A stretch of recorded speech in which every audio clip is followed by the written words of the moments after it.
Me and my ex-husband, we used to have this really common issue amongst couples. We used to argue a lot and we didn't feel really connected with each other. And we were both back then really frustrated with each other and we felt that our needs were not met in the relationship.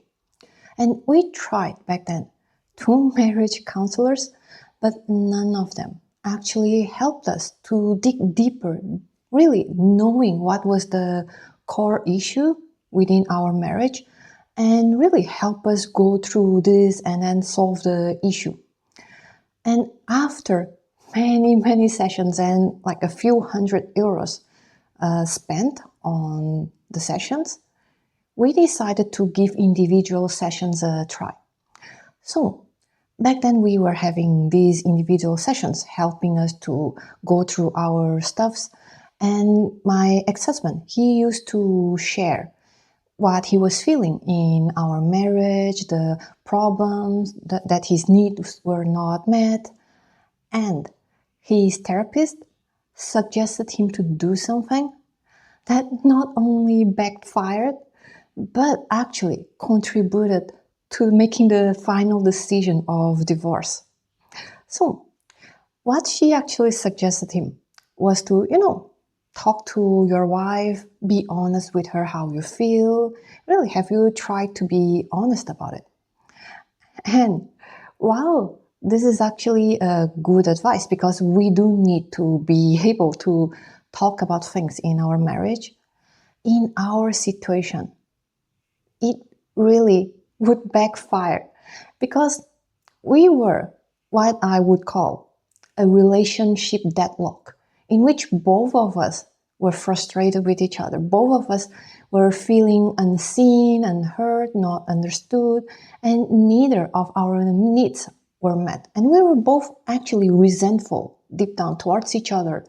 So what happens when you don't feel happy with someone, when you feel that, oh, that person doesn't seem like he cares for me, it doesn't seem like he understands my problems? What happens when this person comes to you and asks, I don't feel that my needs are met, I don't feel that I'm happy in this relationship, I think that you could do this and this more?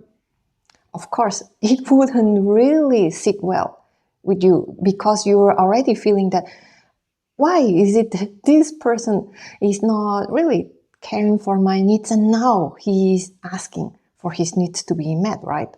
Of course, no one would take it well.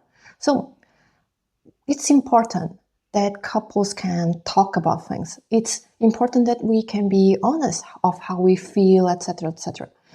But when we don't know how to really communicate with each other in certain ways, and our dynamic is already worsened and we go through this arguing, fighting, no one understands each other, frustrations, etc., etc. When we go down in this loop, in this pattern, in this chronic frustration, talking about things would only make things worse and worse and worse. And that's what happens with many couples in this world. So what we have to do, and what I learned too late, only after the divorce, because I do feel that if I knew about these kind of things, our marriage would really be fixable because we didn't have any problem that was really out of this world. It was just, this relationship deadlock in which we argue and no one could understand, hear each other. Neither of us felt that our needs were met. When I discovered, okay, actually, what I learned could have, saved the marriage. So now I'm sharing this in hope that it can really help other couples. So what we need in these kind of situations is not talking more about it, but to actually fix the foundations of the relationship. And there are two main foundations. One is the masculine and feminine polarity, and two is the emotional safety within the relationship. You see, when we are in this dynamic already, no one actually feels safe in expressing how they really feel in talking more about what they need, because there will be automatic reaction, there will be automatic reactivity within us.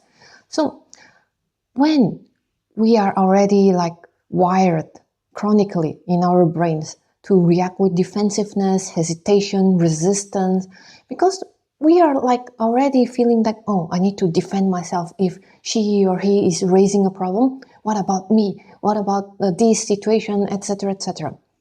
So we need to heal this defensive mechanism within us first. And how do we do it? In our daily lives, what we can do, one of the things is notice how we actually take each other for granted, especially long-term couples. When it comes to long-term people that we see each other every day and share the bed, share the daily life, many things we forget to do. Like imagine, like you are asking him to hand you salt, a cup of water, etc. And sometimes we do things for each other without being asked for. And the other person or us, we forget to appreciate and say thank you. We're just, oh, okay, or oh, thank you. And when we appreciate, there is a different energy, and I'll tell you why. For example, imagine that he's handing you a cup of water, and you say, oh, okay, thank you, I need to go now. Versus, oh, honey, thank you for the cup of water. Actually, I really need it right now, but I was just a little bit procrastinating on getting it. Or when he opens a jar for you, instead of, oh, thank you. Like, say, for example, like, oh my God, you're so strong, isn't it? Like, thank you for opening the jar for me. Like, feel it really in your heart. These little things that people do, and appreciate it, even if it's like a small gesture, because we often like do this like politeness with strangers, with acquaintances, with our coworkers, but we forgot to do these kind of things in our daily lives with the person really closest to us, and we take them for granted, they take us for granted. So if you start to be polite again, like when you see each other in the morning, when you wake up, say good morning. And with heartfelt, bring within yourself the space in your heart that can really appreciate the fact that he is still here. And the fact that maybe in a Saturday morning, the sun is shining, like bring this feeling within you and then say the thank you with this feeling.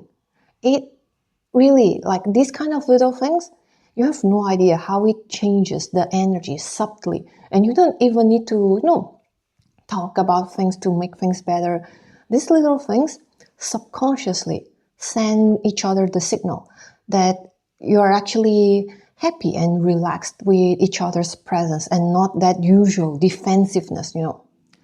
Another thing that is really important and that we often overlook is the connection, the love bits, the connection bits. So this looks like, for example, if your partner or you have something funny that you saw on social media, like let's say you saw a reels about funny cats, and you show them or they show you the reel, this is actually a bit for connection in which the person is subconsciously asking for a moment of connection. And how the other person answers makes a big difference. So if the person answers, oh, sorry, I'm busy right now, deep down in your subconscious, you might register, okay, there's no connection right now. But if the other person responds like with the same enthusiastic energy, they were like, oh my God, that is so funny. How did that cat do that? Then you build a little bit of connection. There is a bit of connection that was done successfully. So imagine that you have a jar in a relationship, an imaginary jar. Each time you do a bit of connection, you're depositing a coin of connection, positive connection in this jar. And the more you accumulate, the more positive your connection, your interactions subconsciously are. But every time you don't really answer a bit connection, you're taking a coin from this jar, okay? So this is very important because when you are not having a connection, you are not really having an environment, a space that feels safe and feels conducive to have any talk. So if you are bringing serious talk on the top of lack of connection, this is actually worse. And for example, parenting, they teach us that to correct, to talk about certain things, first and foremost, you need to have a connection with your kids, or else they wouldn't listen. But when you have the foundation, which is the connection, they are more willing to listen. So this is very important. And now, another very important thing is, and many people often make this mistake, men or women, and in different types of relationship, not just marriage, relationship, datings. This is many people, they don't know how to be a good listener. So many people, when they are talking with someone and someone shares about their day, vents about something, etc., etc., what many people do is that they jump into giving unsolicited advice. They throw in their judgments, or they give in their unsolicited opinions, which actually hijacks the conversation towards them. Because, when you are venting about something, when you are talking about something, sharing something, the spotlight is actually on you. And you're talking, you're sharing, and you feel the need to have this space for you to share with the other person. And if the other person is actually taking away this space and taking away the spotlight by talking about their opinion, their advice, etc., etc., you will often feel unheard, unseen, not understood. And you will feel less and less happy with sharing with them. So women would get more frustrated and they might try to talk about it and try to make the man understand how they feel. And men usually they just check out and they stop sharing, etc., etc. So what is important to do here to fix this dynamic is that every time you guys talk about things, no matter how simple or boring certain things, honor the space, honor the fact that they are talking with you about something. Because, they can share it with someone else. They can bring it to a friend, bring it to a loved one, to a coworker. But if they are still choosing you, even if subconsciously, to share about different topics that are inside them that they want to talk about, it is still a good sign. So when he's sharing to you about something, try to allow him to listen, to listen to him, to allow him to talk. And, you can, for example, validate how he feels. And validation doesn't mean that you are allowing him to misbehave, for example. But for example, if he is sharing that, I am going through this at work, that coworker is gossiping about me, or etc., then whether you agree or not how he's handling things, you can still basically understand how he might be feeling and say something like, oh yeah, that must be hard to deal with, I can understand how you feel, and etc. And allow him the space to share without really the necessity to throw in your advices. And of course, if he asks for an advice, then you can give him. But if he doesn't, more often than not, men or women just want to share about something, and you can allow him to share. And more often than not, when you allow the person to do it, they eventually sort things out. And many people, what they do is they use the conversation as a brainstorm and a mirror, basically reflecting, and then they can understand and work through the issues in their minds. And when you allow them to share without judgment, without anything, they will gradually feel safer and safer to express what is going on with them. And they will also not feel the need to be defending how they feel. Because imagine if you are giving unsolicited advice. First, it would make them feel that, oh, she's not listening to what I'm saying. She's not understanding where I come from because she wants to fix my stuff, fix me, and etc. And women feel this way as well. So when they are feeling this way, subconsciously often, they already are feeling the need, oh, I need to explain myself even more. I need to defend myself and etc.